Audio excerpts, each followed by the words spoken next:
Ciao a tutti e bentornati sul canale. Io mi chiamo Sergio, per chi non mi conosce, e se mi cercate sulla PS sono SergioNet. Allora, grazie al suggerimento di Johnny, hi Johnny, un amico che saluto, portiamo oggi sul canale questa Chevrolet Corvette C2 del 63, però col motore swappato, quindi col motore piuttosto potenziato. E diventa una bella macchina, bella tosta, grintosa soprattutto.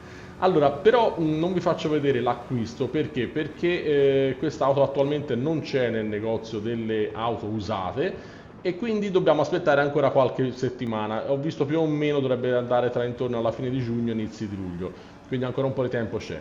Per chi vuole vi posso rimandare il link di GT Electro che è veramente tosto perché qualche tempo fa portò un post dove faceva vedere come si fa a capire quando ritorneranno sul GT le auto usate e anche le auto leggendarie, quindi la rotazione di queste auto. Per chi lo volesse vi riposto il suo post, vi riposto il post, è simpaticissimo, ok? Quindi oggi si parte diciamo dalla fase successiva all'acquisto, quindi non vi faccio vedere l'acquisto, ma vi faccio vedere direttamente il successivo passaggio. Quindi, come dico sempre io, quando si acquista un'auto nuova, vi chiedo sempre vi suggerisco di duplicare il setup perché magari può essere utile ritornare al setup precedente iniziale per poter avere una base per sviluppare i setup per determinate gare. Quindi, come vedete, io lo duplico, tanto non costa niente. Fase successiva, andiamo in GT Auto. Allora, da questa parte, come dicevo, prima si allarga la carrozzeria, quindi si spendono questi 50.000 crediti per allargare la carrozzeria. Si rende un po' più forse performante in curva, non è male, un gocciolino in più, non fa mai comodo, non fa mai male. E poi anche è più bellina anche a vedersi. Poi andiamo a swappare il motore, 167.000 crediti, e li portiamo a una bella, diventa come una cavalleria piuttosto importante per quest'auto.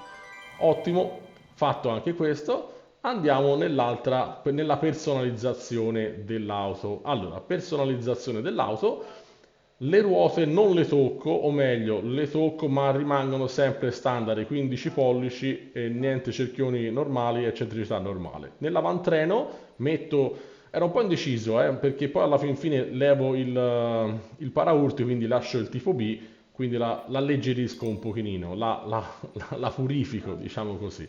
Sulla parte il retrotreno, anche qui parte A, metto un alettone bello simpatico, per qualche amico non gli piacerà, ma a me mi piaceva più che altro per portarla, per aumentare la deportanza, se no diventava più difficile la stabilità. Quindi questa volta lo metto alto con un finale di tipo 23.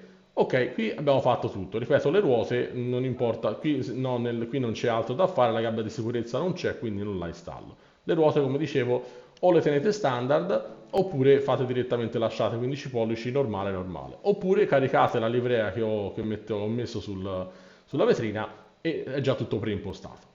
Ok, andiamo nel negozio a comprare quello che ci serve. Allora, di qua limitatore potenza sì e zavorra sì. Userò soprattutto forse un po' qualche cosina, ma non tutte e due. Computer personalizzabile e LSD ci devono essere.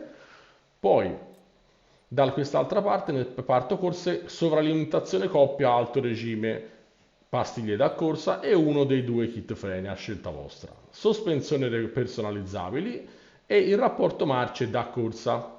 Le gomme prenderemo solo da corsa medie, non le dure, solo le medie e ovviamente le intermedie perché se va a piovere poi ci serviranno. In suprema niente.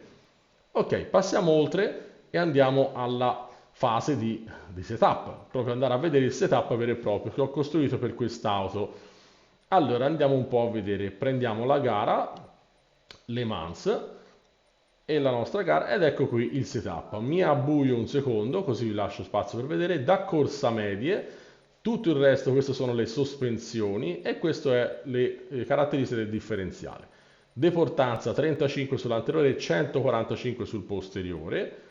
Poi regolazione potenza la lascio stare, la zavorra 100 kg tutta sul posteriore. Limitatore potenza anche quello 100. Ecco, occhio 400 di punta massima e questi sono i valori da impostare per le marce, ok? Dalla prima alla quinta. Si parte dal finale e si torna indietro, quinta, quarta, terza, eccetera. Il resto, quello che abbiamo comprato, quindi il compressore volumetrico, di qua nient'altro se non il sistema frenante e le pastiglie dei freni. Fatto questo, di qua non c'è nient'altro da prendere. Andiamo alla gara vera e propria, parliamo un po' di strategia da usare per questa gara in particolare. Lanciamo la nostra gara, inizia, eccola qua. Allora, la mappatura la metteremo a 5, perché?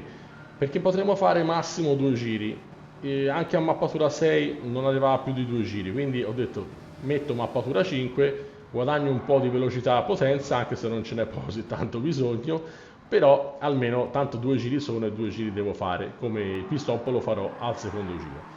Per farvi vedere la potenza devastante di quest'auto col motore svappato, vi porto alla fine appunto del rettilineo, eccolo qua, dove l'inizio del primo rettilineo, quindi proprio più in là dove ci siamo fermati 2 secondi fa, e vedete la velocità massima che sfiora, se no addirittura no, di supera i 3,30, arriva a 3,35, 3,36, quindi una potenza piuttosto devastante. Anche come frenata è piuttosto bella, importante, non c'è bisogno di frenare molto in anticipo, quindi è proprio un'auto ben bilanciata.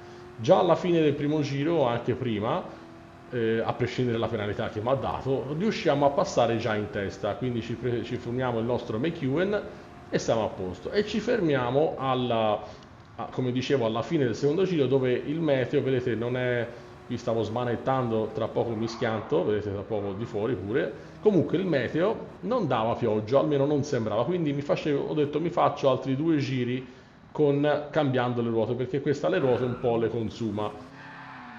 Ok, mi cambio, rimetto le medie da corsa medie e come ovviamente da capire rifaccio il pieno per farmi i prossimi 2 giri.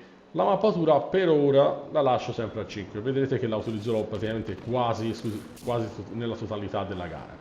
Comunque riusciamo, non siamo in testa ma siamo sesti, vabbè chi se ne importa, andiamo avanti lo stesso, tanto ora li riprendiamo con tranquillità. Alla fine del quarto giro infatti vedete li ho già ripassati tutti e mi rifermo ai box. Non ho tanti secondi di vantaggio, ma sono sufficienti. Perché? Perché tanto si fermeranno poi anche loro, perché problemi non ce n'è.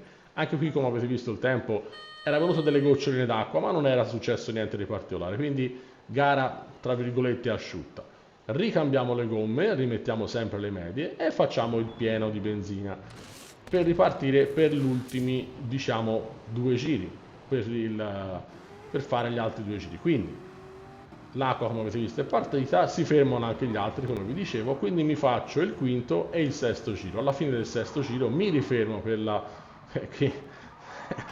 i fumi dell'alcol, vedete, purtroppo vedete, sono andato un po' in qua, un po' in là.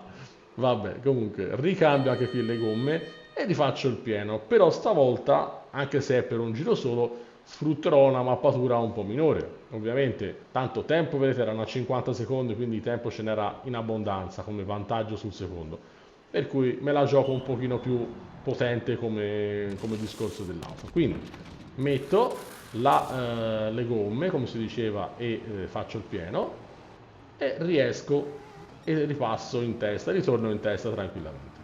Quindi mi faccio l'ultimo giro a mappatura 3, ok? Mappatura 3, va bene, riusciamo a avere poi 0,9 anche alla fine, potevo fare anche mappatura 2, ma va più che bene così.